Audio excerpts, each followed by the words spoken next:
Universidad de San Andrés, el Centro de Innovación Social y el posgrado en Organizaciones sin fines de lucro, como del Grupo de Inversión de Impacto. Estamos muy contentos de contar con todos ustedes acá a esta altura del año, con energía y ganas de seguir construyendo conocimiento y explorando nuevas formas de hacer el bien en forma más que colaborativa. Así que mi nombre es Mariana Lomé, yo dirijo el posgrado en Organizaciones Sociales de San Andrés. Vamos a estar, ustedes ven dos usuarios que se llaman U de San Andrés, que son Sonia y Camila, nuestras coordinadoras, las que hacen que la magia ocurra y todo funcione bien. Yo ahora en unos minutitos voy a cambiar de usuario y me voy a llamar preguntas, más allá de que siempre está bueno sentirse en esa etapa de la vida.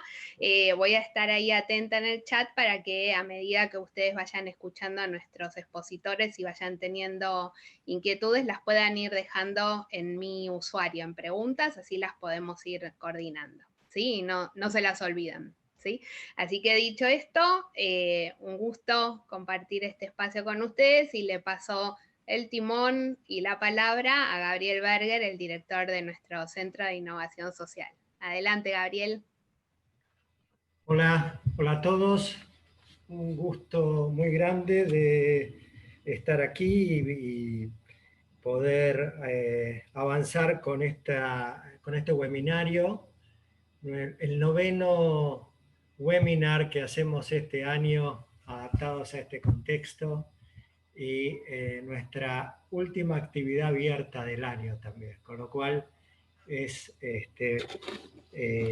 parte de esta experiencia que hemos recorrido con muchos de ustedes de generar estos espacios de aprendizaje, de intercambio, de acercamiento a temas, algunos de coyuntura y algunos que tienen que ver también con tendencias que vemos en el campo social y que vale la pena conocer y vale la pena explorar.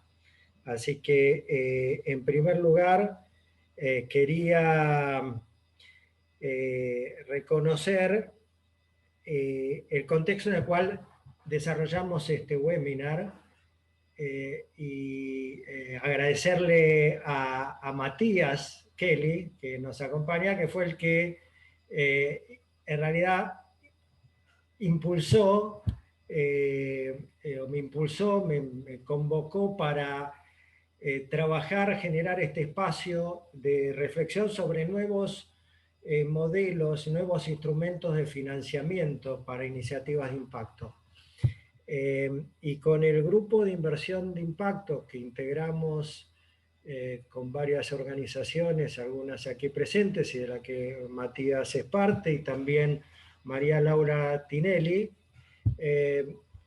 decidimos darle forma a este encuentro que está centrado, como decía recién, en conocer y aprender y pensar en el potencial que tienen nuevos modelos de financiamiento, nuevos por lo menos en nuestro país, para iniciativas sociales de impacto. Y con ese espíritu, con la idea de entender estos nuevos modelos de financiamiento que vamos a escuchar hoy y vamos a conocer dos experiencias, como dice el título de esta actividad, el Fondo COVID-20, creado, lanzado por Sumatoria, y el bono de impacto social del gobierno de la Ciudad de Buenos Aires, que son, si quieren, mecanismos innovadores, mecanismos novedosos en nuestro contexto, que se han creado en los últimos 2 años, por lo menos empezó el proceso con el bono de impacto social, y para eso hemos convocado a estas dos experiencias. Por un lado, a Matías Kelly, fundador y director de estrategia de Sumatoria, a René Sayago, gerente general de proyectos de la Cooperativa de Trabajo COPSOL, a María Laura Tinelli, socia fundadora y directora de Acrux Partners, y a Carlos Estivil, responsable de monitoreo y evaluación de Fundación Pescar, que está involucrada en esta experiencia del bono de impacto social del gobierno de la ciudad. Y también quisimos sumar la mirada de una institución financiadora a partir de del aporte de Constanza Borleri, gerente de sustentabilidad del Banco Galicia, que va también a compartir su experiencia y su mirada acompañando estos nuevos instrumentos de financiamiento. Vamos a arrancar entonces con la presentación de esta primera experiencia a partir de Matías Kelly y René Sayago, que nos presenten brevemente a sus organizaciones y cómo operan alrededor del fondo COVID-20. Matías. Bueno, buenas tardes a todas y a todos. Muchas gracias. De verdad, gracias, Gabriel. Y bueno, Mariana, todo el equipo del CIS. Es cierto, lo que decías, para mí, la caja de resonancia universidad me parece que es espectacular para hablar de estas cosas. Y para hablar de cosas concretas, ¿no? Por eso me parecía que estaba bueno también como presentar COVID, presentar el bono, que pueda presentarlo Malala, me parece que es realmente importante cómo ir avanzando desde la práctica en la inversión de impacto, que a veces nos parece que es un poco lejana. Yo simplemente para contextualizar, me gustaría contar que, bueno, Sumatoria es una organización que hace un tiempo desarrollamos una plataforma de crowdlending, es decir, de financiamiento colectivo. Y si se quiere, nuestro objetivo inicial es cómo hacer para financiar y cómo hacer para llevar dinero a la economía, a la nueva economía, ¿no? A esa economía de triple impacto, a esa economía social, a esa economía circular, es decir, del residuo como recurso. Ese es nuestro objetivo. Y es simple. ¿Cómo hacer para llevar dinero a esa economía? Porque entendemos que la forma tradicional necesita como otras maneras que puedan escalarla. Entonces, a partir de eso, vamos buscando distintos vehículos, creo que es la palabra, Gabriel, como vehículos de inversión, ¿no? Entonces, la plataforma es uno de los vehículos, que hace mucho tiempo que la llevamos adelante. El año pasado lanzamos un segundo vehículo, que es un fondo que se llama Sigma, que tiene rentabilidad para el inversor, y tickets un poco más grandes. Digo más grandes porque empezó, no sé, enero, febrero, marzo, la pandemia, y en ese momento empezamos a recibir solicitudes de fondeo en Sigma, que es este fondo a deuda de inversión, que es un fideicomiso, como decía antes, y nos damos cuenta que no eran para Sigma, porque pedían menos monto, porque las garantías no eran las que necesitábamos, en fin. Evidentemente había un sujeto de esa nueva economía que necesitaba algo que el mercado no le estaba dando. Y empezamos a pensar y empezamos a organizar este fondo COVID como un fondo de lo que se llama a nivel mundial de Impact First. Es decir, un fondo que ponga el impacto en el centro de la escena y que apunte específicamente a trabajar ese impacto. Y no les obliga, hablé un día con Constanza Borleri, con Connie, y le dije, mira, Connie, estamos pensando en esto. Estamos pensando en un fondo que sea mucho más dinámico, mucho más simple y que genere un impacto real de la post-pandemia en la pandemia. Y ese también fue una segunda situación importante que contextualiza mucho este fondo COVID. Es decir, pensemos en la post-pandemia, pero desde ahora, en este momento. Y fue ahí cuando bueno, con el Banco Galicia como primer inversor, empezamos a trabajar en esta como inminente necesidad de desarrollar modelos financieros que den una respuesta concreta, ¿no? a la emergencia del COVID. Y pensamos como en algunos sujetos, ¿sí? Bueno, ¿a dónde vamos a ir? Entonces pensamos en instituciones de inclusión financiera, es decir, instituciones que a su vez brindan servicios microfinancieros, es decir, servicios de microcrédito en barrios populares. ¿Por qué no trabajamos con grupos asociativos o cooperativas de la economía social? Y a mí es algo que el Fondo Covida tiene un eje muy fuerte en la economía social. Es decir, esa economía muy marginada, que se puede organizar, que se puede financiar y que puede generar bienes y servicios con mucha calidad, pero necesita asistencia técnica y financiamiento. Entonces, ese fue como nuestro segundo grupo de abordaje. Y el tercero, organizaciones o empresas que tengan un impacto particular, específico, en su situación respecto a la pandemia o a la cuarentena. Y así fue que empezamos a desarrollar este modelo, pensando en préstamos subsidiados.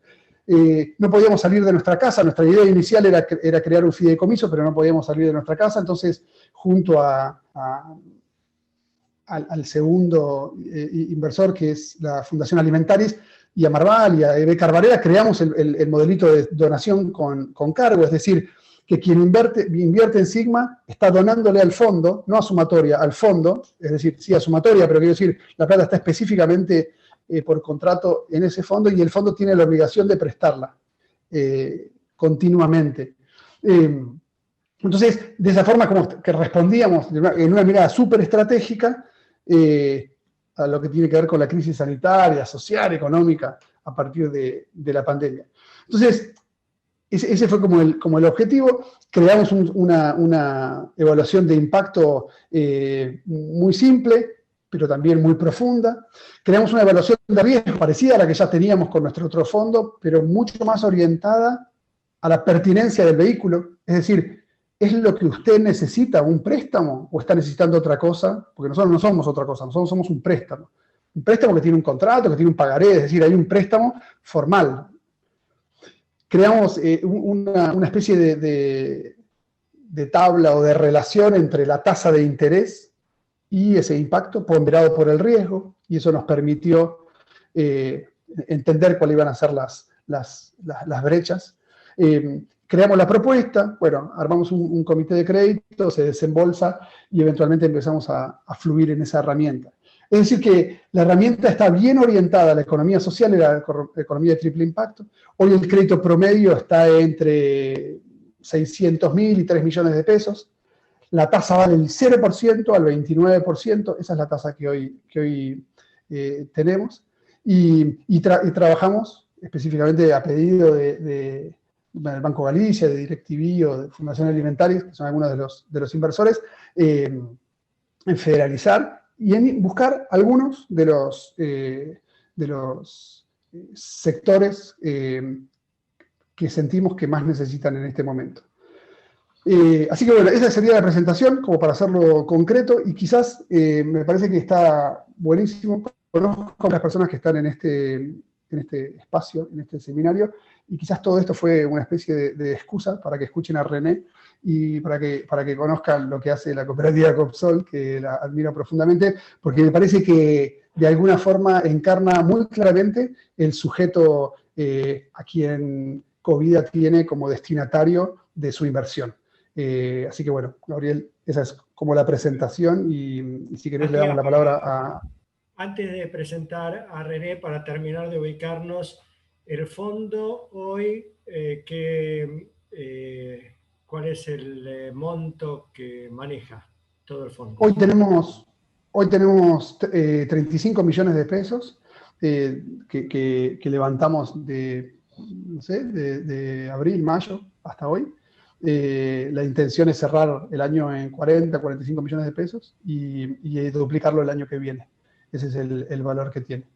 Bien. ¿Y aproximadamente cuántos préstamos han dado hasta ahora? Para terminar de dimensionar. Y debemos haber dado unos entre 15 y 20 préstamos. Algunos, después lo puedo contar en mayor profundidad, pero el crédito Covida tiene como 3 particularidades. La primera es el costo del dinero, ¿no? Intentamos que el costo sea ponderado al impacto y al riesgo y que sea un costo justo que los tomadores puedan tomar. El segundo es la accesibilidad.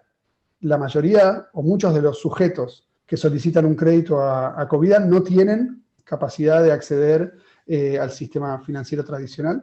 Y la tercera es la personalización. Cada crédito es una propuesta distinta. Entonces hay un crédito a RIL, que es una organización social, por 3 meses para hacer un puente con una donación y poder pagar sueldos, o el crédito a Copsol, que fue para comprar un camión. Quiero decir, y algunos tienen 3 meses de gracia, otros son tasa, no sé, bueno, digo, la personalización es parte de la propuesta de una manera muy importante. Fantástico. Bien, gracias, Matías. René, un gusto tenerte acá. ¿Por qué no nos presentás a tu organización y cómo han interactuado inicialmente con el Fondo Covida? ¿Qué tal? Buenas tardes. Bueno, gracias por invitarme. Para nosotros es importante siempre difundir, digamos, lo que trabajamos aquí en el norte de Argentina. Mi cooperativa se denomina Copsol, es una cooperativa de trabajo. Copsol significa cooperación, solidaridad, y tenemos 30 años trabajando en el territorio. Hoy lo que para nosotros significa el territorio es la región del Gran Chaco americano, que incluye las provincias de Santiago del Estero, Chaco, Formosa, parte de Salta, Jujuy, y trabajamos específicamente desde hace tiempo con los campesinos que aún conservan y habitan este bosque árido, la verdad. Lo que hacemos como negocio inclusivo es la producción de mieles de alta calidad, ¿sí? Son alrededor de 250 familias productoras de miel, ¿sí? Que tienen un promedio de 50 colmenas cada uno, y la cooperativa ha actuado como formador, financiador, agente de proyecto para estas comunidades, ¿sí?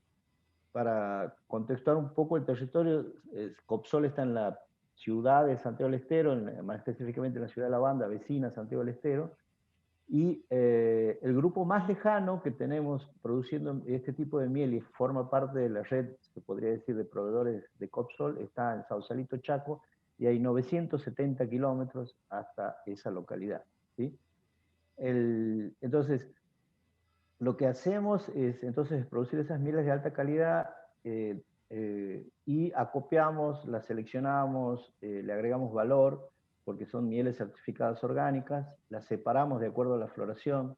Tenemos una miel muy particular, las flores de Atamisqui, que estamos haciendo mucha fuerza, digamos, para que la marca llegue a Buenos Aires y se consuma en Buenos Aires. Buenos Aires como el mercado objetivo más importante que hay en Argentina. Pero exportamos la miel a granel, hay mucho esfuerzo también en intentar colocar la miel en el mercado europeo, con un amigo francés, un amigo en común con Matías. Él armó una empresa con participación nuestra, es B4Hop, que bueno, pero estamos empujando esa comercialización. Es un sueño que todavía no logramos concretar, digamos, cambiar el volumen de exportado a granel por frascos con marca propia.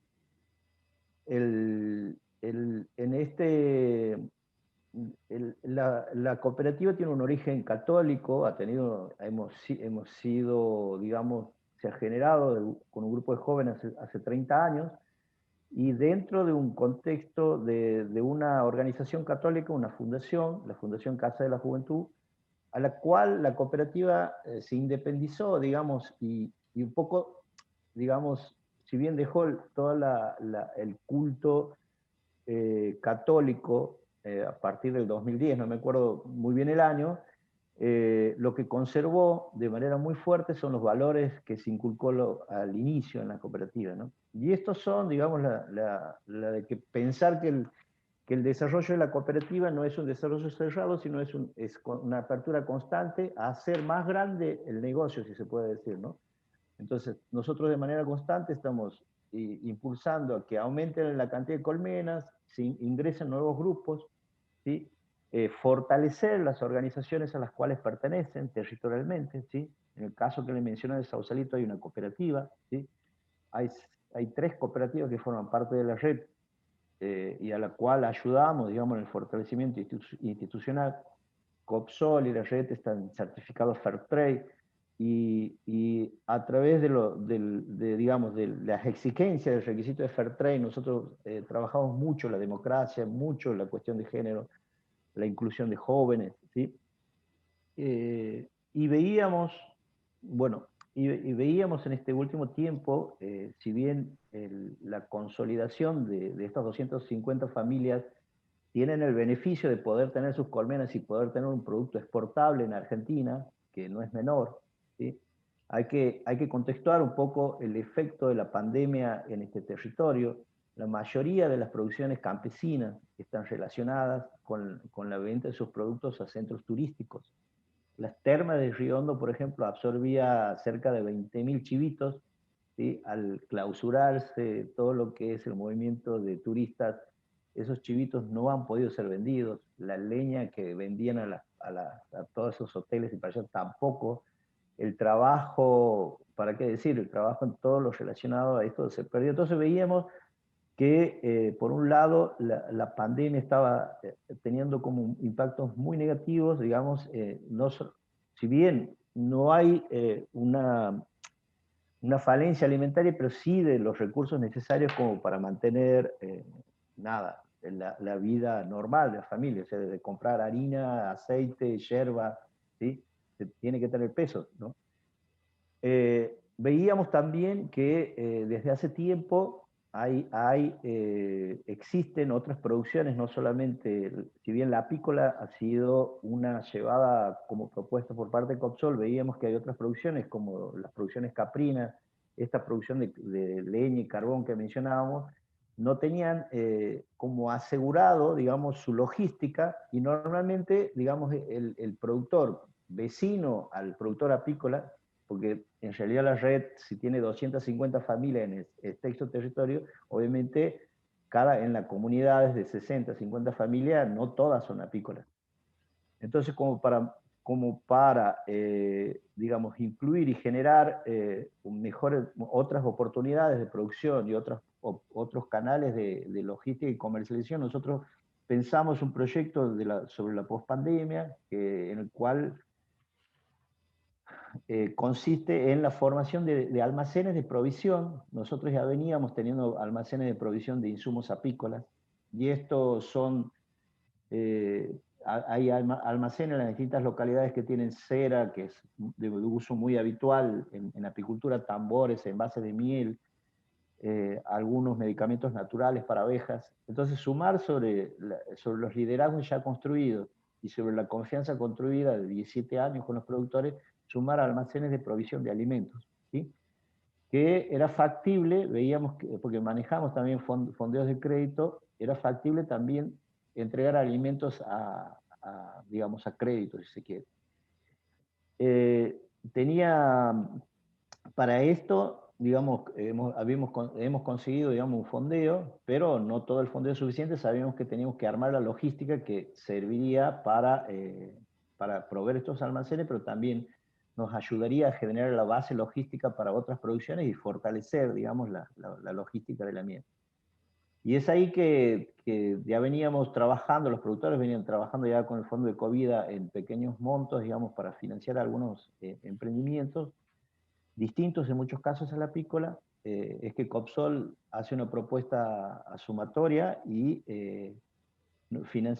logramos financiar, digamos, un camión importante, que es bastante simbólico para la red, a través de un fondeo, como decía Matías, digamos, a una adecuación de acuerdo a la necesidad o a los flujos financieros que la cooperativa y el sistema podría repagar, ¿no? Entonces nosotros estamos recibiendo el camión este sábado, ¿sí? Por otro lado, Copsol hizo inversiones en galpones, ¿sí? Y bueno, pensamos poner en funcionamiento todo este nuevo proyecto, y fortaleciendo toda la red, esperamos que dentro del próximo mes. Y esperamos que el impacto, digamos, de este nuevo transitar, qué es lo que va a suceder en poco tiempo, que vamos a poder disponer, digamos, de una logística de tal manera que si los productores organizados pudiesen, y que estamos trabajando también, pudiesen acopiar leña, acopiar carbón, o tal vez incluirnos en la red Caprina, yo creo que creemos que este apoyo, digamos, va a potenciar nuevas oportunidades en el territorio. Bien. René, muy claro. Este préstamo que recibieron para la compra del camión que va a facilitar la logística para poner en marcha estos almacenes, ¿en cuánto tiempo esperan repagarlo? Nosotros, el cálculo está hecho en 24 meses, ¿sí? Hay 3 meses de gracia y es una combinación del fondo de COVID y el fondo Sigma, ¿sí? El monto total son 8 millones y medio. Nosotros también financiamos parte del camión.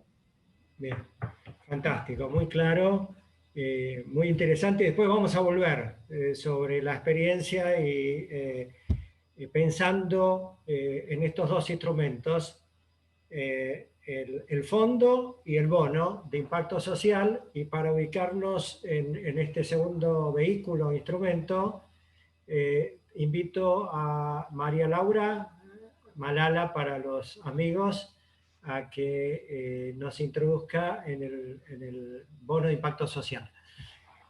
Bueno, muchas gracias, Gabriel, y muchas gracias por la invitación. Creo que es bien importante poder compartir estas experiencias y, como bien dijiste y bien se coordinó este evento y se pensó este evento, poder ejemplificar con situaciones concretas y con lo que se logró en el país, como para poder avanzar en este camino, ¿no? De desarrollar este tipo de instrumentos y este tipo de oportunidades de inversión. Yo les voy a contar un poco todo el trabajo que venimos desarrollando con un grupo de inversores que están socialmente motivados, pero que no dejan de ser inversores, y el trabajo que se desarrolló en conjunto con ellos, con un grupo de 4 organizaciones que vienen de la sociedad civil y el gobierno de la Ciudad de Buenos Aires, para estructurar este primer contrato de pago por resultados para la Argentina. Y digo contrato de pago por resultados en vez de bono de impacto, y ahora les voy a contar por qué, y es porque la palabra bono confunde bastante. Cuando hablamos de bono, hablamos de un instrumento de renta fija que en el mercado financiero está muy utilizado y se utiliza por lo general para financiar tanto deuda pública como privada, y un contrato de pago por resultados no sigue esa misma lógica. Quizás la confusión viene de que en el origen bond en inglés significa vínculo, y por eso este primer contrato de pago por resultados para la Argentina se llamó vínculo de impacto social. Era justamente para reflejar esa relación adecuadamente. Y lo que hace un contrato de este tipo, que es un instrumento que ha crecido mucho en su utilización en los últimos años, hay más de 200 que están o siendo implementados o que ya fueron implementados con éxito en distintas partes del mundo. Quizás donde estoy hoy sentada, que es Inglaterra, es uno de los países pioneros y en donde más se ha utilizado la herramienta. Justamente hace eso, vincula a las partes, vincula a partes que de otra manera hubieran funcionado con una lógica diferente, ya sea de pago por servicios, en el caso de un Estado con organizaciones de la sociedad civil o con oferentes de esos servicios para resolver distintas cuestiones sociales o atender distintas cuestiones sociales, y vincula también a partes como son inversores o filántropos con organizaciones de la sociedad civil o expertos en distintas temáticas sociales o medioambientales, que por lo general donan en vez de seguir una lógica de inversión. Entonces, la primera cosa a tener en cuenta con esta herramienta es eso, que vincula partes que de otra manera funcionarían en duplas. En el caso del contrato que trabajamos con la Ciudad de Buenos Aires, es un instrumento que fue desarrollado para trabajar la problemática de la empleabilidad de chicos muy vulnerables que viven en 4 comunas, hoy después de la pandemia en 8, ha sido extendido el terreno, del sur de la ciudad de Buenos Aires. Estos chicos, en el año en que se estructuró el BIS, eran casi 70% más vulnerables frente al empleo que sus pares de la misma edad en otras áreas de la ciudad, y por eso se eligió trabajar con ellos. El contrato, según está estipulado en el pliego del gobierno, no puede acceder a chicos que hayan recibido en el último año o que reciban ningún tipo de subsidio.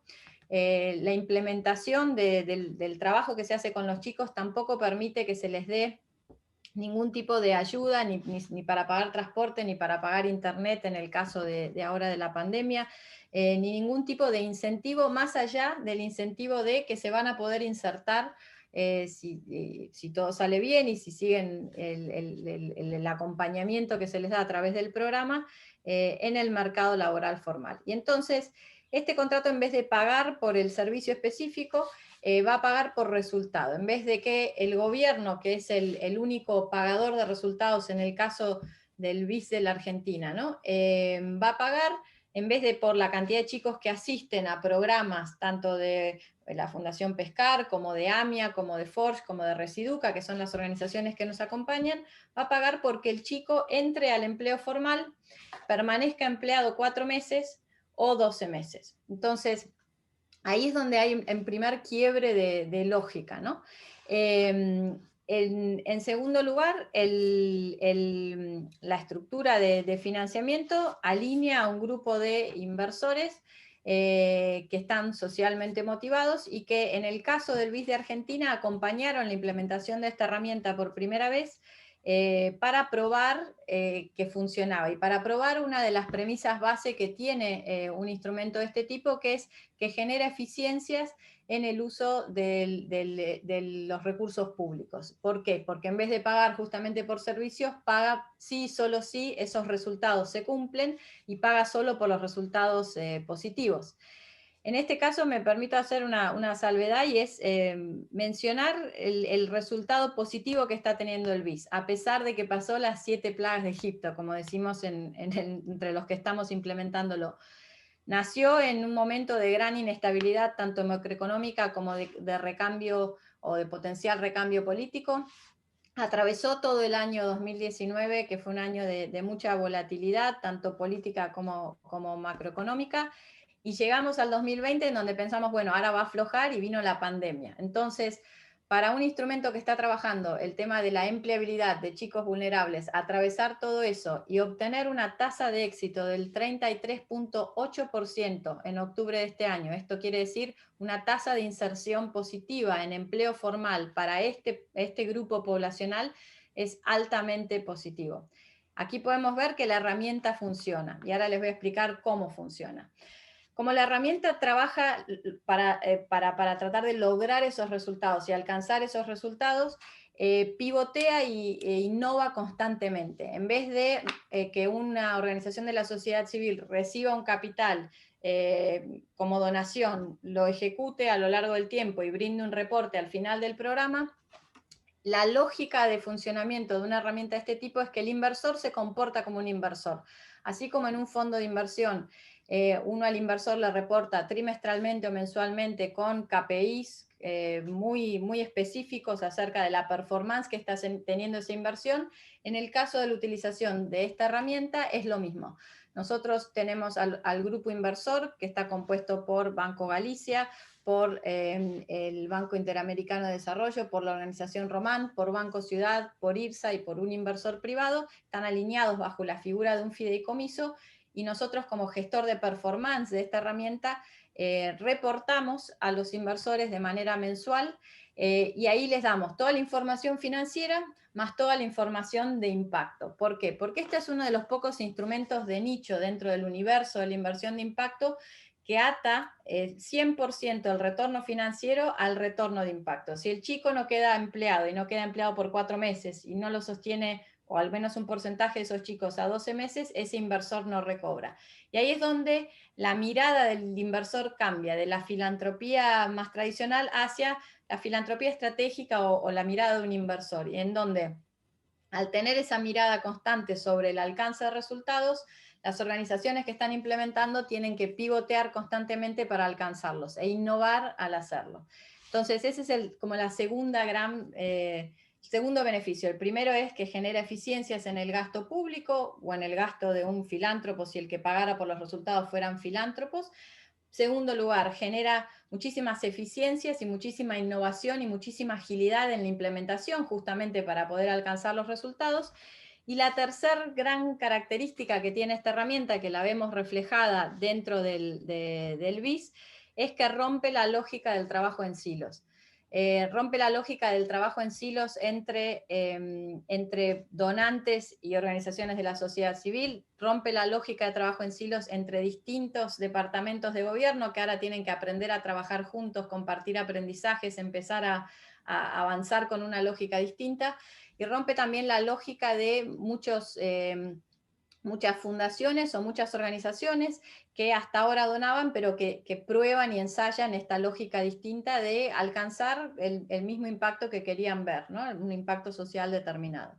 Entonces vemos que estas condiciones se dan en Argentina, en el BIS, pero quizás de una manera diferente. Hubo que adaptar mucho una herramienta que nace anglosajona o nace en Europa, hacia la realidad de América Latina y más específicamente hacia la realidad argentina. Creo que hemos aprendido mucho en la implementación de esta herramienta. En otros países del mundo, el utilizar esta estructura de financiamiento da un retorno que es similar o superior a otros instrumentos de deuda soberana que puede emitir ese gobierno, y en el caso de la Argentina va por debajo de lo que puede llegar a ofrecer un título de deuda pública, pero eso no tiene tanto que ver con el BIS en sí, sino que tiene que ver con que las tasas de retorno o las tasas de interés que ofrece el mercado en Argentina están muy exacerbadas o desfasadas por la situación macroeconómica que tenemos. Hoy el BIS es una herramienta que a los inversores les estaría dando un retorno del 16.2% para trabajar una temática que es 100% social, y en donde ese retorno puede subir o bajar según si alcanzamos o no ese resultado. En tal sentido, consideramos que es una herramienta exitosa. Tener una tasa de éxito del 33.8% versus 10% en otros programas de empleo que el gobierno tiene que otorgan subsidios, nosotros lo consideramos, sobre todo en un año como este, como un éxito, y queremos poder replicar la herramienta aún más. Está conmigo Carlos, no sé si Gabriel, si querés que le... Una preguntita por algunas dudas que surgieron en el chat. ¿Quién paga por resultados y a quién le pagan por resultados? Perfecto. El flujo de fondos puede ser confuso acá para entender el que lo escucha por primera vez. Por lo general yo esto lo explico con un grafiquito, pero hoy lo estamos explicando de palabra. Imagínense un triángulo en donde por un lado tienen al pagador de resultados. Ese pagador de resultados puede ser público o puede ser público más privado, puede ser una multilateral, como una Naciones Unidas, que pueden pagar por esos resultados. Es a quien le interesa pagar por solucionar esa problemática social. Estos contratos de pago por resultados no se usan nunca para hacer infraestructura, no hace la escuela, el hospital. Lo que hace es trabajar sobre el resultado que querés ver con el chico que asiste a esa escuela, es que quede educado, o con la prevención de la salud, o con situaciones de empleabilidad. Entonces trabaja problemáticas sociales. Por otro lado, hay un grupo de inversores que están socialmente motivados que van a anticipar ese capital a riesgo, ¿no? Banco Galicia, por ejemplo, pone este capital a riesgo para alcanzar estos resultados. Después hay un grupo de organizaciones que pueden o no ser de la sociedad civil, pueden ser organizaciones que son del sector privado, que son especialistas en la temática que estás tratando para la cual estás tratando de alcanzar resultados, que van a recibir de esos inversores el capital que necesitan para poder implementar el servicio, y si solo si esos resultados se alcanzan y son verificados y auditados externamente, ese pagador le repaga al inversor, en este caso un fideicomiso, el capital por resultado que incluye lo que hubiera salido del servicio más una pequeña prima por el riesgo que asumió el inversor. Entonces, esa es la lógica. El que paga en el caso de Argentina es el Estado. Es el único contrato de este tipo en América Latina que tiene un pagador 100% estatal, y eso es novedoso para la región, porque todos los demás tienen pagadores o 100% fundaciones o multilaterales, o una mezcla de multilaterales más gobierno.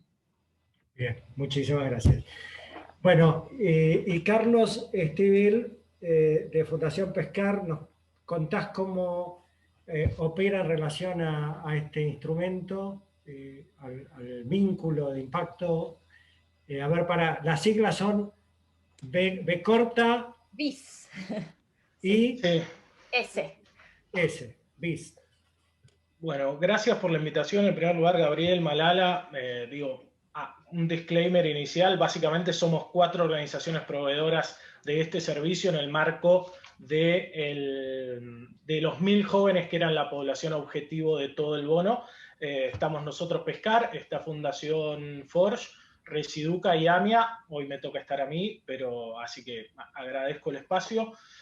Lo de la sigla es interesante porque esto que contaba Malala acerca del bono o el vínculo, etcétera, inicialmente nosotros cuando tuvimos que hacer la venta interna, que fue uno de los primeros desafíos al Consejo de Administración, bono va con B larga, eso fue como el tema inicial.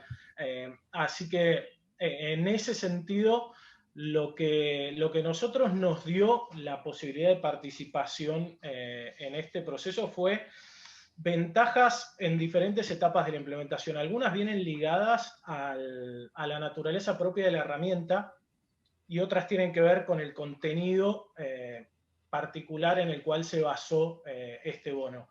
En primer lugar, el proceso de estructuración del BIS fue un proceso muy largo y muy complejo en un montón de sentidos. Creo que hubo una posición inicial del gobierno de la ciudad que básicamente era el principal interesado en que esto suceda y una flexibilidad absoluta para tomar los aprendizajes no solamente de los 4 proveedores que terminamos trabajando, sino de un montón de organizaciones más que participaron del proceso. Básicamente la actitud del gobierno de la ciudad fue, bueno, convoquemos, y esto también estuvo intermediado por Acrux, convoquemos a todos los que se dedican a esto y saquemos cuáles son los servicios mínimos o cómo se tiene que hacer y prestar este servicio en una forma mínima. Eso terminó cerrando en un pliego y que básicamente después nos dio la posibilidad a nosotros no solamente de transferir un montón de know-how hacia esta estructuración del Estado, sino también de tener una capacidad de incidencia sobre el resultado final.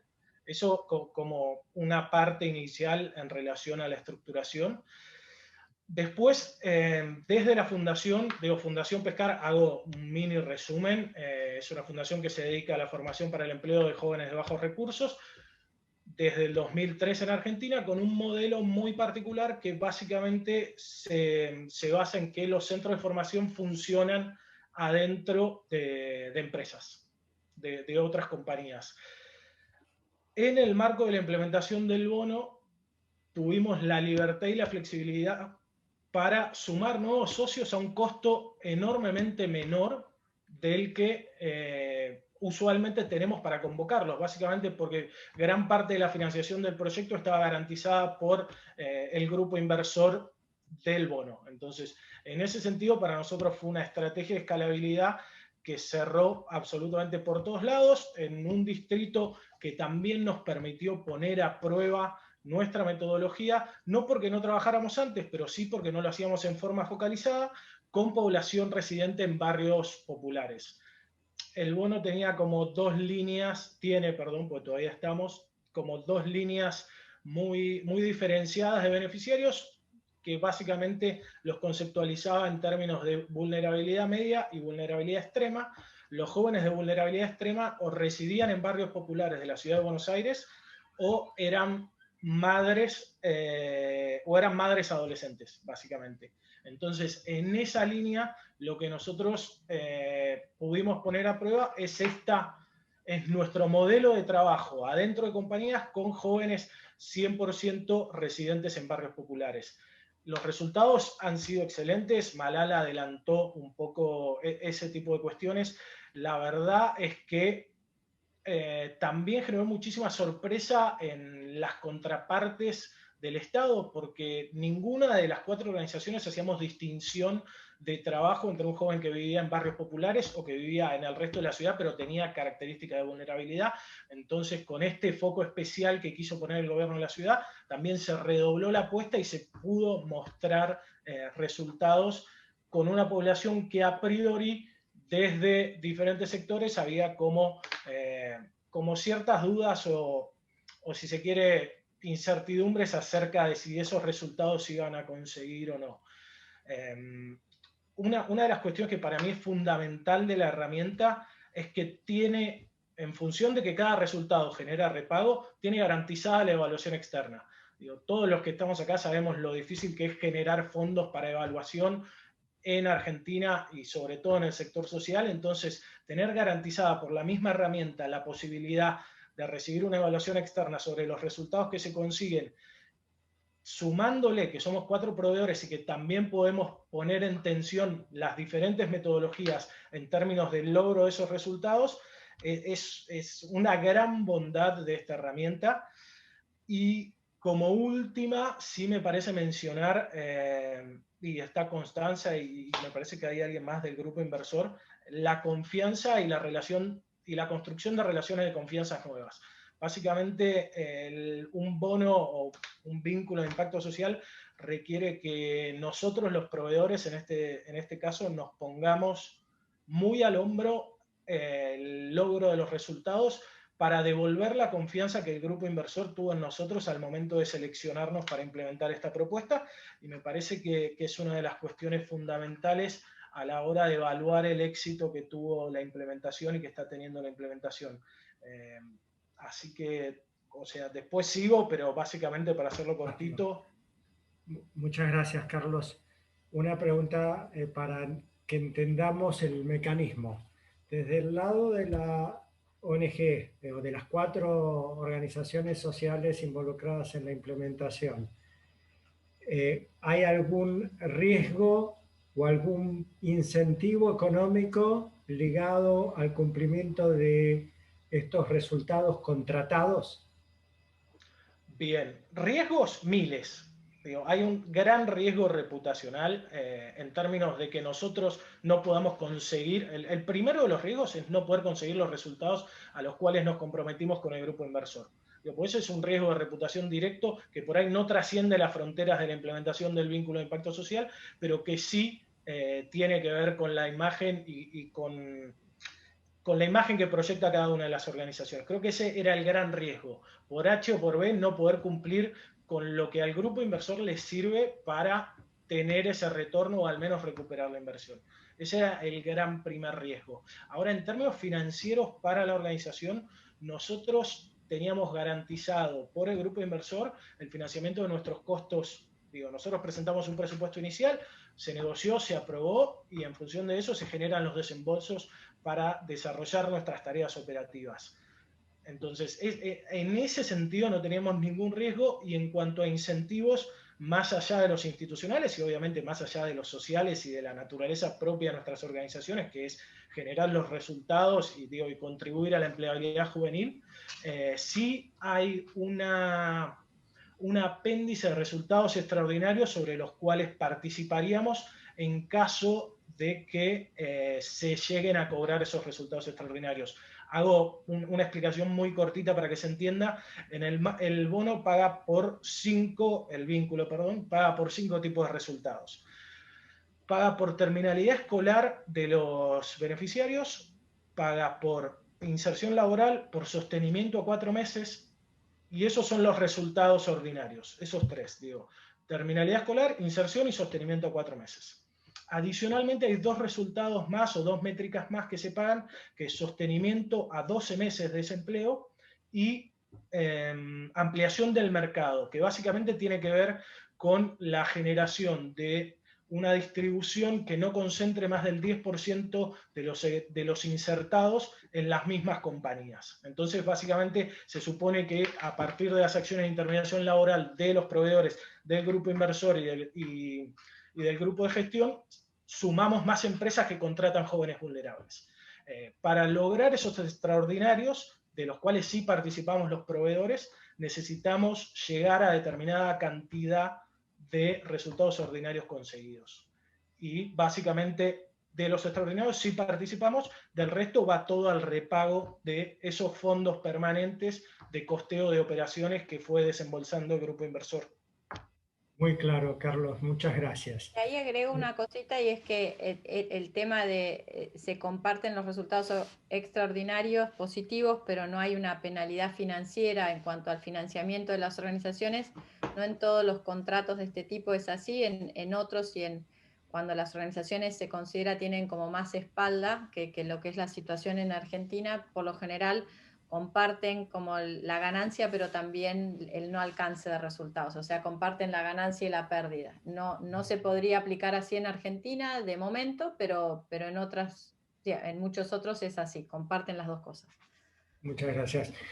Bueno, y vamos a dar el espacio al actor financiador y vamos a invitar a Constanza Gorleri para a compartir su opinión o su experiencia en relación a en qué se diferencia estos dos modelos, la participación que han tenido en estos dos modelos con modelos más tradicionales de financiamiento de iniciativas sociales.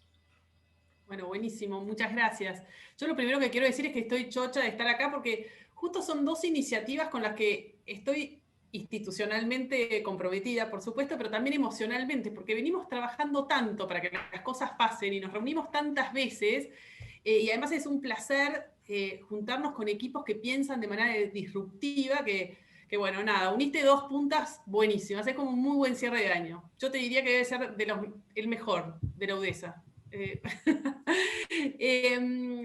A ver, todos los que estamos acá claramente hemos visto cómo el paradigma del triple impacto viene evolucionando. Y la banca viene evolucionando también en línea con ese nuevo paradigma. Y surgen como muy fuerte las finanzas sostenibles. ¿Y qué son las finanzas sostenibles? En definitiva, es una forma de pensar a las finanzas como articulador, como facilitador de transformaciones. Y esa transformación a la que apuntamos es el desarrollo sostenible. Y concretamente es ver y analizar aquel a quien le presto, no solo en términos económicos, sino en términos del impacto social y ambiental que con esos fondos se van a generar. Este año fue un año complejísimo, que nos desafió de alguna manera a pensar distinto y rápido y a innovar. Y ya veníamos haciendo cosas en términos de finanzas sostenibles, ya veníamos impulsando, por ejemplo, el bono verde, o préstamos para agricultura sostenible, o préstamos para empresas B. En el contexto también impulsamos préstamos para proveedores de insumos esenciales de COVID. O sea, el banco ya viene con una lógica, ya entiende que este es un potencial enorme que como sistema financiero tenemos de acercar fondos al desarrollo.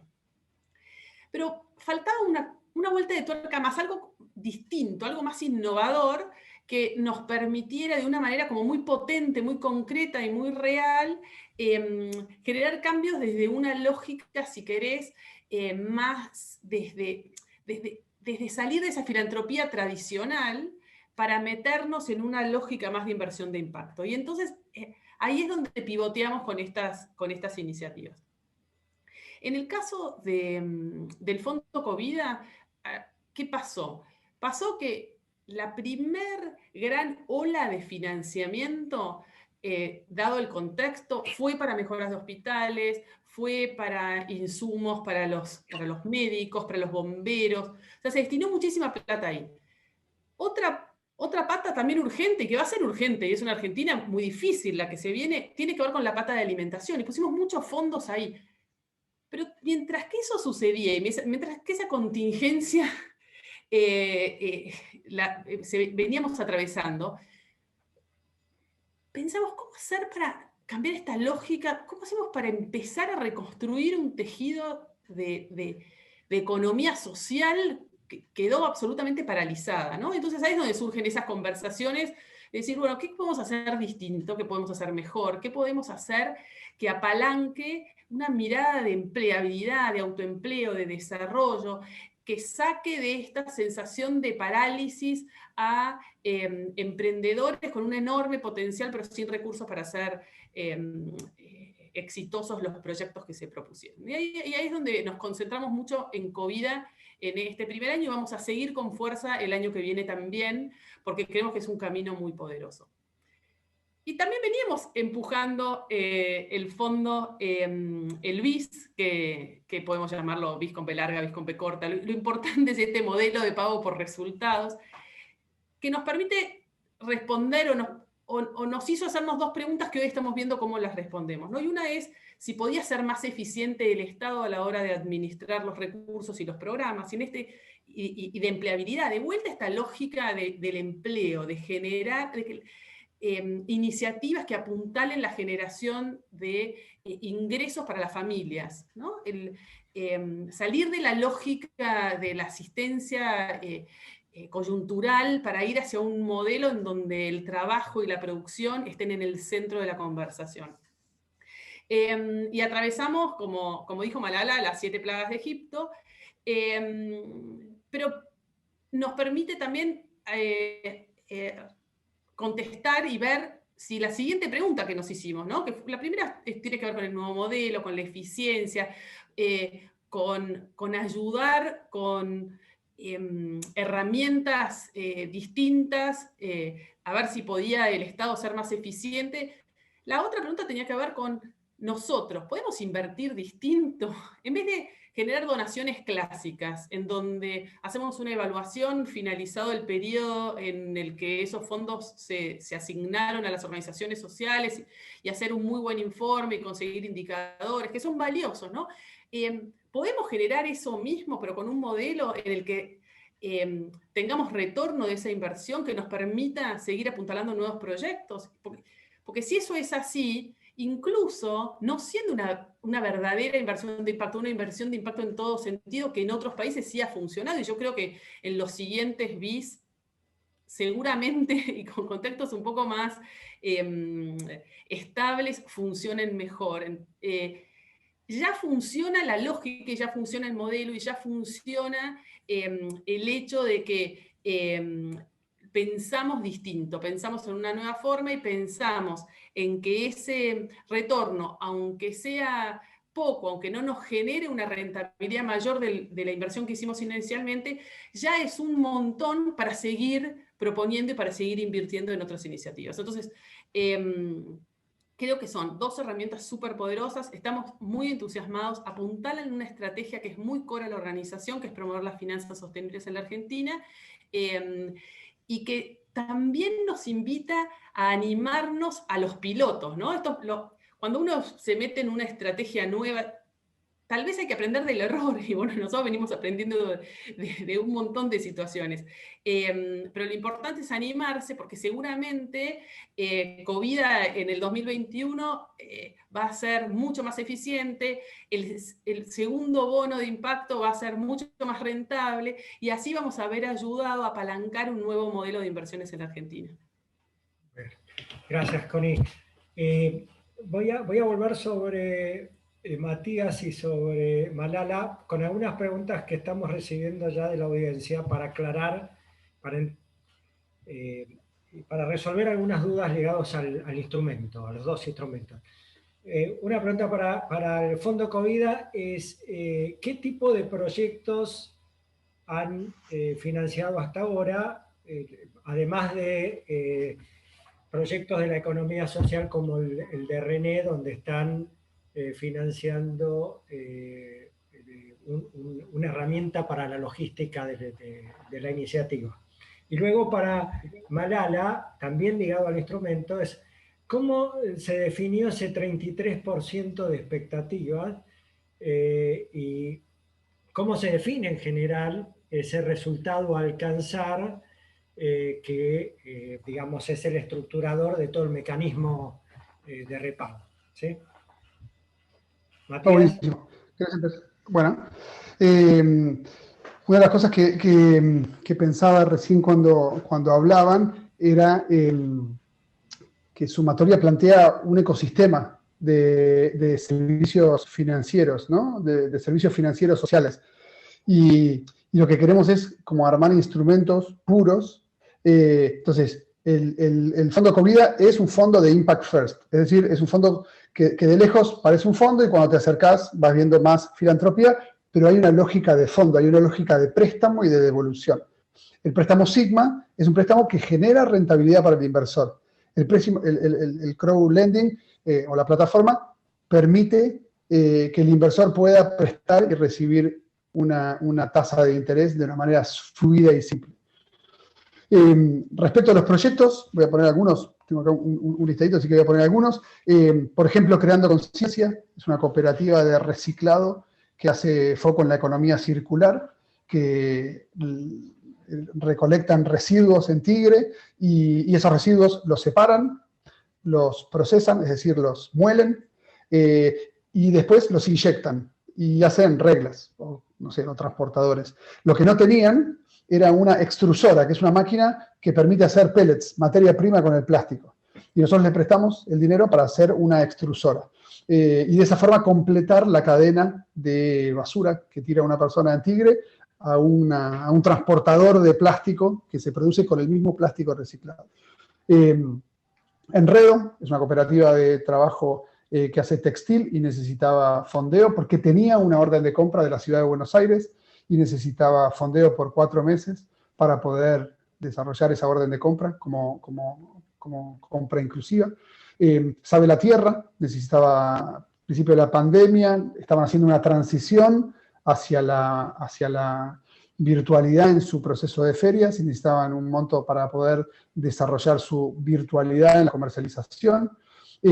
Hombres y Mujeres Libres, no sé si la conocen, H&M, es una cooperativa preciosa, que desarrolla, o sea, hacen textil, es una cooperativa textil, y tiene como una pata súper interesante de producción, sabiendo que el 50% de la ropa que tenemos las personas que estamos acá está hecha por esclavos. Ellos la desarrollan de una manera como muy social y muy interesante, y aparte son pibes y pibas, o hombres y mujeres que salieron de la cárcel. Por lo tanto, tiene ahí una doble situación. Algunas organizaciones como Mujeres 2000, Semilla, Apona o Capace, que son organizaciones de inclusión financiera, es decir, organizaciones que dan micro o mesocréditos en territorio y necesitan fondeo de capital de trabajo para llevar adelante.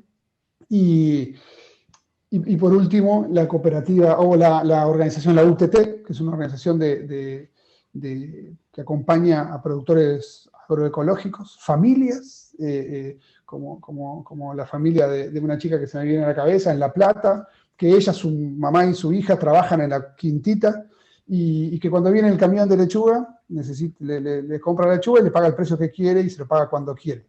Esta organización lo que hace es acompañar, vincular, gestionar, y nosotros le financiamos una planta de bioinsumos y una plantinera, que es la forma que tienen para poder acompañar a esas familias.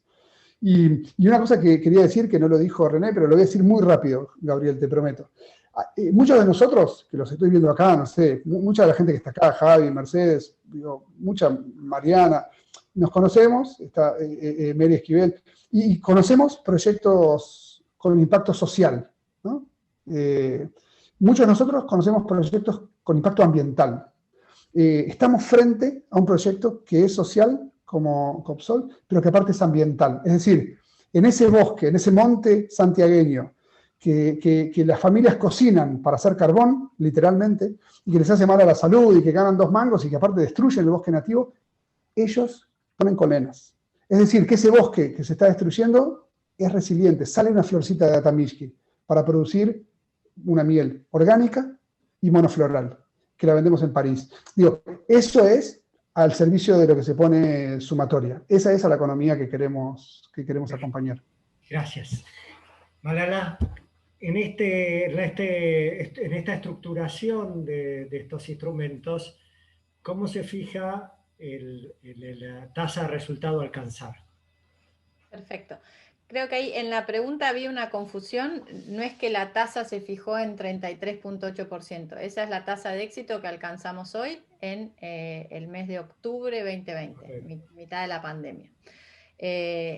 La tasa de éxito en realidad se fija por un modelo de financiero. O sea, cuando uno estructura una herramienta de este tipo, uno modela financieramente cuántos resultados hay que alcanzar según lo que pauta el pagador por resultados, en qué momento hay que alcanzarlos para poder modelar financieramente cuánto capital vas a tener que levantar de los inversores, a qué velocidad se lo vas a poder devolver o estimás poder devolverlo, y podés después jugar con ese modelo como lo harías con la estructuración de un fondo tradicional. Bueno, ¿qué pasa si se dan estos supuestos? ¿Cuánto sube o baja la tasa interna de retorno según a la velocidad que estás reciclando el capital y a la velocidad que lo estás devolviendo? Entonces, la tasa que yo les comenté hoy hacía referencia a eso, no en relación a los objetivos que nos propusimos, todavía queda un año por delante para el BIS, con lo cual esa tasa va a seguir subiendo. Por cómo está estructurado el BIS, el primer año fue casi todo de todo lo que fueron las capacitaciones y todo el trabajo que desarrollaron las organizaciones, el segundo año también, y a partir de la mitad del segundo año es donde ves la escalada de resultados, ahí sube tu tasa de retorno y ahí sube también la cantidad de repagos que tienen que volver a ingresar para poder repagarle a esos inversores. En cuanto a la tasa, lo que yo mencionaba es, comparaba y hablaba de la eficiencia de la herramienta para alcanzar resultados, una tasa del 33.8 sin ningún subsidio, ni siquiera la tarjeta SUBE se le pagó a los chicos que asistieron a estas capacitaciones, o el Wi-Fi en el año de pandemia, versus una tasa del 10 al 17 máximo, medida en el 2017 con otros programas de empleo que operaban en la Ciudad de Buenos Aires con población menos vulnerable y con subsidios. Entonces, ahí es donde vemos, más allá de lo financiero, el retorno que vamos a dar a los inversores y demás, y cuando cierre este programa a fines del año que viene, es eso, es exitosa per se, porque el resultado que querés lograr en la gente se está logrando. Ok, está claro la diferencia. Esto lo ha alcanzado hasta ahora 33%. ¿Cuál fue la que se fijó inicialmente? ¿Cuál era la Era una meta? tasa, no estamos tan lejos, era una tasa un poco arriba del 40 y pivoteaba según lo que fuera pasando a lo largo del programa. Teníamos que meter en empleo formal y que sostuvieran a 4 meses 360 chicos, y después que hubiera una cantidad de resultados extraordinarios como los que describió Carlos, que tienen que ver con que si ese chico sostenía a 12 meses el empleo, o si ese chico era en realidad una mujer que había sido madre a temprana edad. Entonces, ese resultado era más variable, era una de nuestras variables que se movía más porque dependía mucho de cómo sostenían o no. En el modelo en el modelo financiero, anecdóticamente, se habían estipulado un montón de riesgos y con eso se ajustaba el modelo, se ajustó el modelo financiero, y ese modelo resistió más o menos hasta mediados del año pasado. Después empezó a dejar de resistir porque por la volatilidad financiera, porque había varias monedas en el fideicomiso, y por otro lado porque después con la pandemia también hubo que hacer nuevos ajustes. Pero bueno, de todo se aprende Y yendo a los aprendizajes, volvemos a las dos organizaciones sociales involucradas. ¿Qué desafíos y qué aprendizajes tuvieron hasta ahora en vincularse, en el caso de COPSOL, con el fondo, y en el caso de Fundación Pescar con el BIS? René. Sí. Y mira, me parece que es importante esto que se mencionaba, ¿no? Donde no únicamente se vio en el análisis para poder ayudarnos en el fondeo lo económico, sino el impacto que tiene, digamos, lo que hacemos en el territorio. Por lo demás, creo que la cooperativa en sí es una cooperativa, digamos, tiene sus años y está ordenada. Lo que nosotros hemos quedado maravillados, digamos, es esta propuesta que va en el mismo sentido de los valores de la cooperativa. Entonces, no sé si será llamarlo un aprendizaje, es sentir, digamos, que hay un cambio, que otra economía es posible, y más nosotros estando en el norte, donde muchos de los productores de miel, digamos, atraviesan una informalidad tal que digamos, es muy cuesta arriba para nosotros extraerlos de ahí, ¿no? Tomar en cuenta que poder a través nuestro que llegue el financiamiento a todos estos productores que no son dueños de la tierra que habitan ancestralmente. Entonces, ninguna, donde la apicultura, digamos, tiene como esa cabida, digamos, posible, porque no necesitas, puedes mover las colmenas.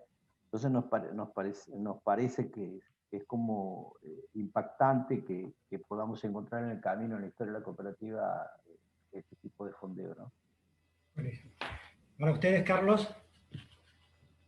Bien, a ver, en términos de aprendizaje, creo que el primero fue un proceso de profesionalización interna de la organización para poder dar respuesta a los requerimientos del vínculo, que realmente nos prepara y nos preparó de otra manera para encarar todos los proyectos que vienen. Nosotros veníamos trabajando, si bien siempre tuvimos 2 años de seguimiento a cada uno de los graduados de los programas de formación intensiva de la Fundación, por lo general el modo de contratación estaba ligado, y sobre todo con el Estado, a provisión del servicio, digo, a cantidad de jóvenes capacitados, a ese nivel de profundidad con respecto a los resultados a presentar. Esto fue un desafío enorme, no solamente en la estructuración, sino también en algo que ya llegó para quedarse, al menos, hablo por Pescar acá, no por todos los proveedores, que es el tema del compromiso de los equipos de trabajo con el logro de resultados y con la rendición de cuentas. Eso creo que es como un proceso que está terminando de la mejor manera posible y que estamos aplicando a todo el resto de iniciativas que tenemos en marcha. Por otro lado, la flexibilidad institucional que tuvimos que tener en la implementación de esta propuesta fue superlativa. No solamente por la pandemia en el medio, por la virtualización de todas las capacitaciones, de las tutorías del seguimiento de una semana para otra en marzo, sino también con estos desafíos que planteaba el vínculo, que es, perfecto, tenés que ir a buscar a jóvenes de 17 a 24 años que vivan en barrios populares de las comunas del sur de la ciudad, porque inicialmente ni siquiera podíamos trabajar ni con Barrio 31, ni con Rodrigo Bueno, ni con Barrio Mitre, ni con Saldías. Teníamos como una limitación geográfica bastante fuerte, y eso también nos obligó a generar redes de convocatorias y alianzas con actores locales que de la misma manera llegaron para quedarse. Entonces, todos esos aprendizajes operativos que aprendimos al vernos desafiados en el marco de esta herramienta, realmente nos han enriquecido enormemente como organización. Y por otro lado, y esto como conclusión por ahí de nuestra participación en este primer vínculo, claramente estamos convencidos de que queremos seguir por esta lógica. Nosotros aplicamos, si bien no nos pagan por resultados, pero estamos incluyendo algunas cláusulas en nuestras contrataciones con donantes extranjeros, justamente para poder volcar todavía más la organización hacia el logro de los resultados. Y en esto, con Malala lo hablamos varias veces, realmente nos parece que es el camino a seguir de acá en adelante, sobre todo para poder garantizar con una transparencia absoluta, que creo que también es lo que da la herramienta, los resultados que cada uno consigue con su accionar. Entonces, esas son como las perlas por ahí que nos llevamos de este proceso. Muy interesante. Y Constanza, aquí una pregunta para vos, revisando la experiencia del banco en si quieren, en esta transición, no sé si es transición, pero sí experimentación. La pregunta que hacen en la audiencia es si esto que están haciendo lo están haciendo con fondos propios o están movilizando también a su cartera para tomar fondos que permitan movilizar más recursos hacia inversiones, hacia finanzas sostenibles e inversiones de impacto. Está buenísima la pregunta. En relación a estas dos iniciativas que traemos acá como ejemplo, son fondos propios. Pero tenemos otras iniciativas, como por ejemplo la emisión del bono verde, que está fondeado con el IFC, digamos, con la Corporación Financiera. La Corporación Financiera Internacional. Quería decirlo en castellano. Cuanto más podamos capitalizar y traccionar fondos internacionales, más posibilidades también de ampliar la posibilidad de colocación. Y la verdad que cuando uno encara una lógica de triple impacto, una lógica de sostenibilidad, de mirar al desarrollo, enseguida distintos financiadores, las multilaterales, fondos de distintos lados, nos ven como un buen vehículo para canalizar esas inversiones. Así que sí, la respuesta es sí, las hemos utilizado, no para estos dos ejemplos en el que hemos utilizado fondos locales. Y en tu experiencia, como una entidad que viene acompañando desde hace mucho tiempo a muchas organizaciones sociales, ¿qué desafíos vos ves en las organizaciones de la economía social y en el mundo de las ONGs para adaptarse a estos instrumentos más novedosos, que incorporan una lógica de resultados y una lógica con métricas financieras también? Bueno, justamente me parece que es una alineación a las métricas. Hablaba Carlos de la adecuación que tal vez tuvo que hacer Pescar a determinadas exigencias que son más rigurosas que las exigencias que uno tradicionalmente podía plantear. La medición de impacto, la transparencia, la rigurosidad en la toma de datos para hacer los análisis de todo el proceso. Acá no solo importa el principio, sino que el medio y el final. Me parece que sí, si tengo que destacar es fortalecer institucionalmente a las organizaciones y orientarlas más hacia la medición de resultados y la adecuación a estándares un poquito más elevados en relación a la capacidad de entregar información rigurosa a la hora de medir cómo les ha ido.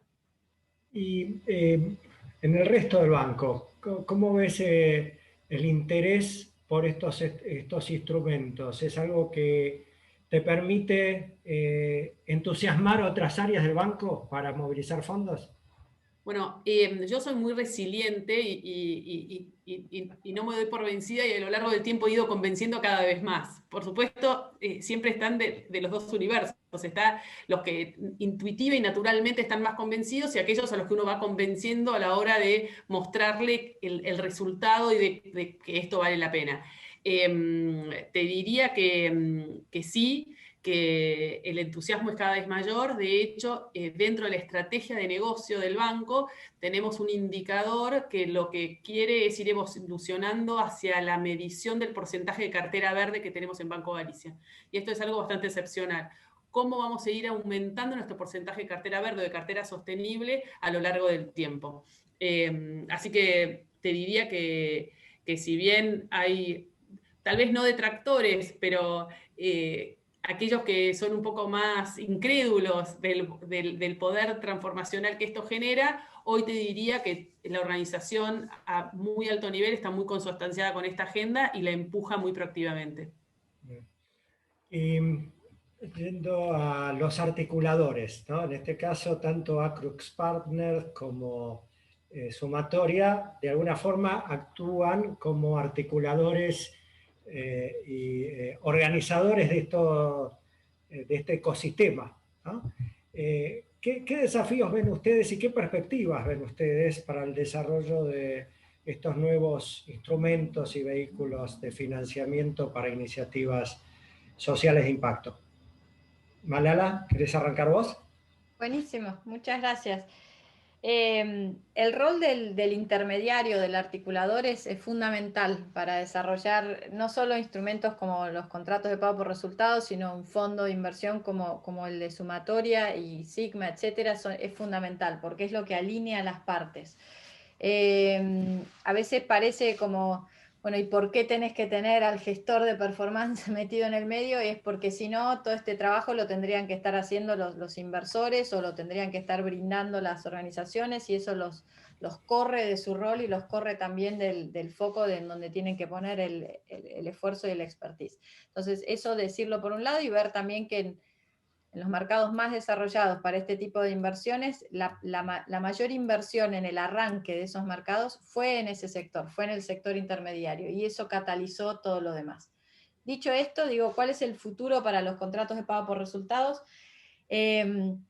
Básicamente hay que escalar el piloto. Como bien decía Constanza, es esta inversión inmensa que hicieron no solo los inversores que están alineados detrás del BID, sino también el Banco Interamericano de Desarrollo.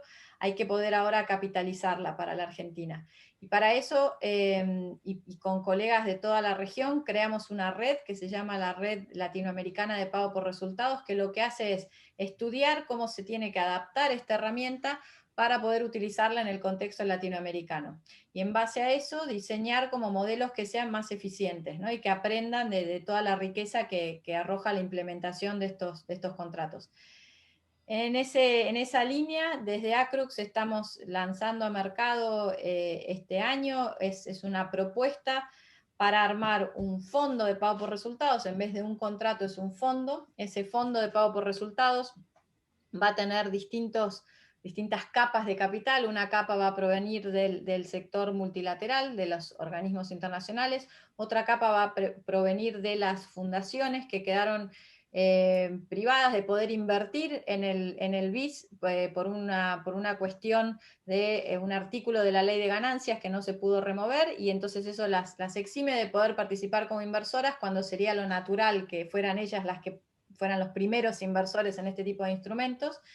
Y una tercera capa de ese capital va a ser match funding de los gobiernos, que para poder acceder a ese capital van a tener que poder poner un porcentaje. Esto es una práctica que aprendimos de los fondos de Colombia, del Fondo de Chile, y que queremos replicar no solo para la Argentina, sino para el Cono Sur, porque la otra cuestión que identificamos es que no tiene sentido para mercados tan chiquititos como el argentino, el uruguayo, el paraguayo, hacerlo para un solo país, sino que si vas a invertir en desarrollarlo, ya lo desarrollás para más mercados. Y la segunda cosa que buscamos hacer, también trasladando los aprendizajes con este fondo que estamos lanzando a mercado, es justamente que esos aprendizajes no se pierdan. Cuando haces un piloto, vos tenés que lograr que el que pagó por los resultados, en este caso el gobierno, tome esos resultados y los lleve adelante. Si eso no ocurre, hay una riqueza del aprendizaje que se va perdiendo o que queda en el articulador. Y lo que queremos hacer es poder volcar estos aprendizajes al mercado a través de manejarlos desde una caja central, si siquiera, ¿no? Y poder bajar estos aprendizajes en mejorar esos indicadores, en mejorar el diseño de esas métricas, y darle también lugar a tres actores fundamentales dentro de los que pueden ser copagadores para trabajar la temática del empleo juvenil y la reconversión al empleo en un mundo post-COVID. Buenísimo.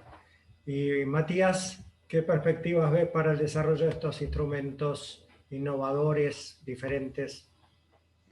Sí, a ver, nosotros lo que creemos es que, como desafío, me parece que el vínculo entre, o que la búsqueda o que el desarrollo, por un lado, de más y mejores inversores, que puedan entender y que nosotros podamos entender, y que puedan entender qué es lo que necesitan y lo puedan transmitir, y nosotros eventualmente poder entender lo que necesitan y poder vehiculizar esa inversión, que es una inversión novedosa, que quiere integrar el impacto con el impacto económico.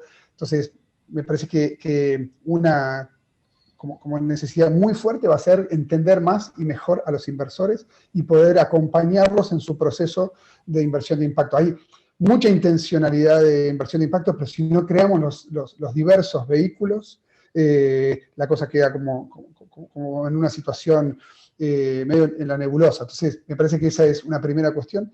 La segunda es identificar y segmentar los proyectos o los tomadores o los clientes, o nosotros llamamos el flujo de proyectos, el pipeline, para poder entender qué le tenemos que ofrecer a quién en cada momento, y que no nos transformemos en un salvavidas de plomo, y que podamos comprender y que podamos ponderar y valorizar, o valorar, mejor dicho, ese impacto. Entonces, esas dos puntas me parece que son centrales. Todo lo que tiene que ver, y ahí hay un capítulo que es muy importante en la evaluación y en la medición de impacto, cómo hacer para que sea más que de impacto, de resultado, y cómo hacer para que sea real y para que sea fácilmente comparable o medible o econometrizable. Digo, eso me parece que es una decisión. Y por último, cómo hacer para poder hacer todo esto sostenidos en los principios que nos contienen, ¿no? Y eso me parece que es importante, digo, tener en eje todo el tiempo la transparencia, la economía real, las inversiones con impacto social, ambiental y cultural, la gobernanza ética, es decir, cómo poder como apalancarnos muy claramente y muy concretamente en los principios que al final del día es lo que nos hace poner las finanzas al servicio del bien común. Gabriel, si me permitís, me parece que por ahí es una oportunidad para que Matías, en esto de quiénes son los que financian y que no todo quede en grandes financiadores como puede ser Banco Galicia o en las multilaterales, que estamos desarrollando junto con Sumatoria una experiencia para invitar a nuestros clientes a que sean inversores en esta causa, y me parece que es algo que tal vez es interesante para contar porque de alguna manera nos acerca en un rol más protagónico a todos los actores que estamos acá. Y el otro punto es decir que también estas iniciativas tienen una perspectiva de género. Queremos empoderar a las mujeres a través del financiamiento que generamos o de la empleabilidad que generamos. Y me parece que también ese es un punto que si bien lo sabemos y lo consideramos, no lo dijimos expresamente, me parece que es importante, pero a mí me gustaría que Mati cuente esta experiencia porque puede ser perfectamente replicable y escalable con otros actores. A ver, en una línea, Matías, que estamos ya en hora.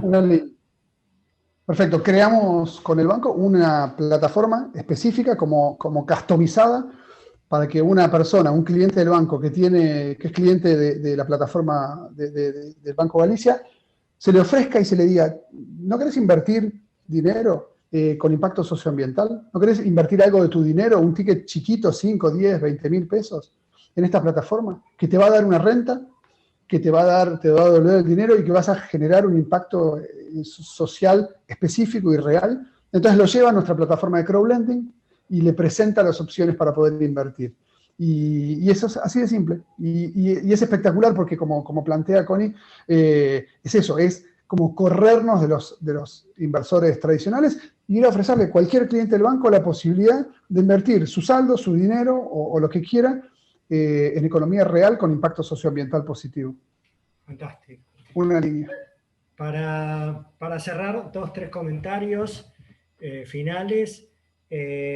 A ver, primero, me parece que lo que estamos viendo es la transformación en tiempo real en el mundo del capital orientado al bien común y a la generación de triple impacto.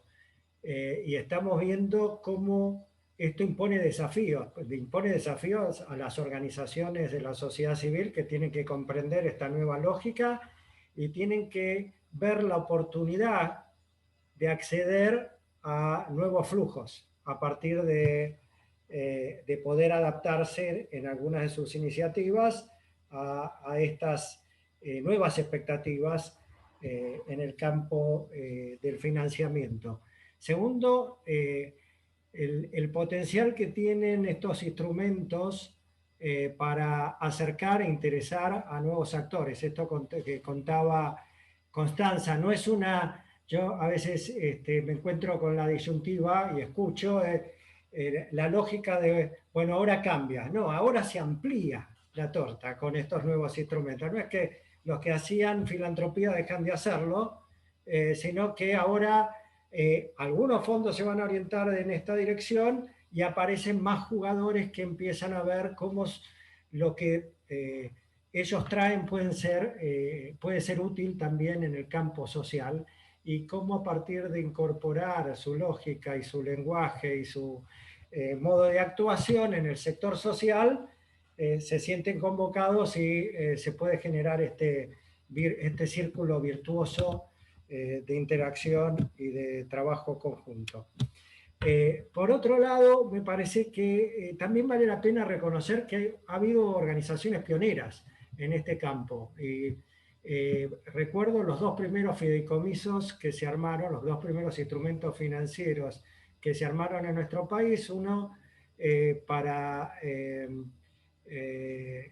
más que nada para microcrédito, que fue el FIS, el Fondo de Inversión Social, una organización que ya cerró, pero que fue el primer fideicomiso que se aprobó en la Argentina para financiar iniciativas de microcrédito, y el primer fideicomiso de infraestructura social que armó la Fundación Provivienda Social.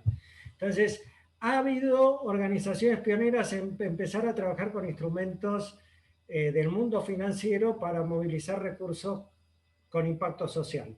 Lo que estamos viendo hoy es el aceleramiento y la posibilidad de aplicar instrumentos que se están desarrollando en otras partes. El BIS o el bono de impacto social finalmente llega a la Argentina después de un recorrido en varios otros países, y esto, insisto, permite ampliar la torta. Y en nuestro país necesitamos más financiamiento orientado a apoyar transformaciones.